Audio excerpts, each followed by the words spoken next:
অক্টোবরের 31 তারিখ থেকে ক্লাস শুরু হওয়ার কথা ছিল এবং ভর্তি কার্যক্রম শুরু হওয়ার কথা ছিল 1 তারিখ থেকে। কিন্তু দেখা গিয়েছে যে ভর্তি কার্যক্রম শুরু করতে করতে তারা এত বেশি লেট করে ফেলেছে যে আমাদের নভেম্বর মাস পর্যন্ত গড়িয়ে গেছে। তো আমরা এই বিষয়টা বারবার উত্থাপন করছিলাম যে 25-26 সেশনে শিক্ষার্থীদের ভর্তি পরীক্ষা পর্যন্ত শুরু হয়ে যাচ্ছে। এই যে ডিসেম্বর মাসে 12 তারিখেই হচ্ছে তাদের মেডিকেল ভর্তি পরীক্ষা এবং অন্যান্য সকল বিশ্ববিদ্যালয় হচ্ছে ভর্তি পরীক্ষা কার্যক্রম শুরু হয়ে গিয়েছে।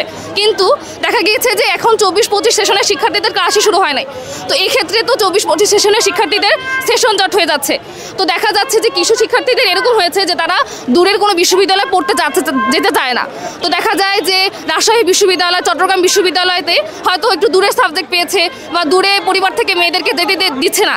তো তারা সেখানে ভর্তি ক্যান্সেল করে এই ঢাকা সেন্ট্রাল ইউনিভার্সিটি হবে অথবা ইডেন মহিলা কলেজ বা যে কোনো কলেজই হোক না কেন তারা ভর্তি হয়ে গিয়েছে এবং সেখানে ভর্তি ক্যান্সেল করে। তো ওই জায়গায় ভর্তি ক্যান্সেল হয়ে গিয়েছে আর এখানে ক্লাস শুরু হচ্ছে না, সেখানে সেশন জট হয়ে যাচ্ছে।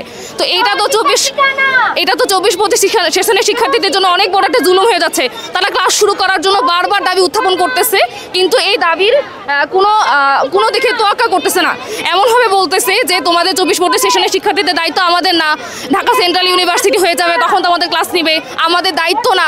ভর্তি হওয়ার পরে শিক্ষার্থীরা অনেক রকমের ভোগান্তির শিকার হয়েছে।